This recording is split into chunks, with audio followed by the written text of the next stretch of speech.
മക്കളെ ഇന്ന് നമുക്ക് ഇന്ത്യ ഗേറ്റ് കാണാൻ പോവാം കേട്ടോ. പകൽ ഇന്ത്യ ഗേറ്റ് നോക്കുമ്പോൾ ഒരു നോർമൽ ഗേറ്റ് ആയിട്ട് തോന്നും, പക്ഷെ രാത്രിയായ കളി മാറും കേട്ടോ.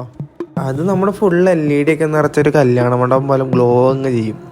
പിന്നെ നൈറ്റിൽ ഗേറ്റ് കാണാൻ മുന്നേ ഒരു ഗേറ്റ് കാണുന്നതിലും കൂടുതൽ സെൽഫി എടുക്കാനാണെന്നാട്ടോ എനിക്ക് തോന്നിയേക്കണേ.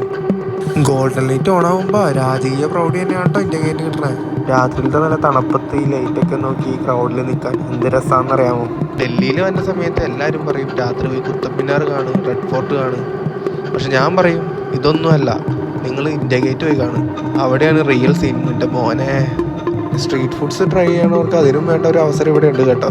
സത്യം പറഞ്ഞാൽ ചെണ്ടയില്ലാത്തൊരു തൃശ്ശൂർ പൂരം പോലെ ആട്ടോ ഇതിൻ്റെ പരിസരം.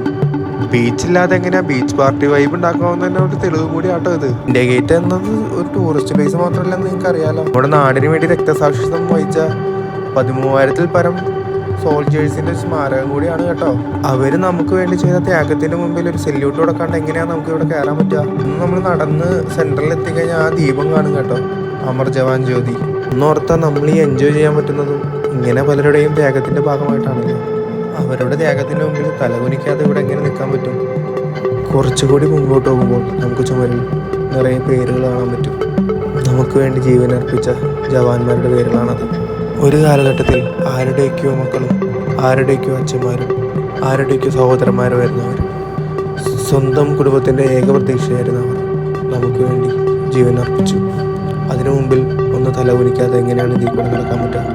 അവർക്ക് സമ്പൂർണ്ണമായ ബഹുമാനത്തോടുകൂടിയാണ് രാജ്യം ഒരു ഇരിപ്പിടം കൊടുത്തിരിക്കുന്നത്. കണ്ണിലൊരിറ്റ് കണ്ണീര് വീഴാതെ നമുക്ക് ഈ പേരുകൾ വായിച്ചു തീർക്കാൻ പറ്റത്തില്ല. കേരളത്തിൽ നിന്ന് തുടങ്ങി ഇന്ത്യയിലെ പല ഭാഗത്തു നിന്നുള്ള സൈനികരുടെ പേരുകൾ എനിക്ക് വായിക്കാൻ കഴിയും. പറഞ്ഞു തരാനാവാത്ത ഒരു പ്രത്യേകതര ഒരു ഫീലാണ് ഈ വാർ മെമ്മോറിയൽ മ്യൂസിയം കണ്ടിറങ്ങുമ്പോൾ നമ്മുടെ മനസ്സിലുണ്ടാകുന്നത്. കുറച്ചു നേരം മൗനമായിട്ട് ഇവിടെ ഇരിക്കുമ്പോൾ ഒരു പ്രത്യേകതര ഫീലാണ് നമുക്ക് ഈ ആംബിയൻസ് തരുന്നത്. എന്തായാലും എക്സ്പീരിയൻസ് ചെയ്യേണ്ട ഒരു ഫീൽ തന്നെയാണ്. 10 മിനിറ്റിൻ്റെ സൈലൻസിന് ശേഷം നമ്മൾ വീണ്ടും ബാക്ക് ടു അവർ ലൈഫ് അങ്ങനെ തന്നെയാണല്ലോ, സന്തോഷവും സങ്കടവും എല്ലാം മിക്സ് ചെയ്ത് പോകുന്നത്. സോ ഗോയ്സ്, ഡൽഹി വന്നു കഴിഞ്ഞാൽ ഷോപ്പിംഗ് മാളൊക്കെ പിന്നെ പോയി കാണാം. ഇവിടെ രാത്രി വരാം, ഒരു ഐസ്ക്രീമും കഴിക്കാം, ഫ്രണ്ട്സായിട്ട് സംസാരിക്കാം, ജവാന്മാരുടെ ധീരസ്മരണയിൽ ഒരു സെല്യൂട്ട് കൊടുക്കാം. ക്ഷീണത്തിൽ മെട്രോയിൽ കിടന്ന് ഉറങ്ങിപ്പോയിട്ടാ. അപ്പോൾ ബൈ, പിന്നെ കാണാം.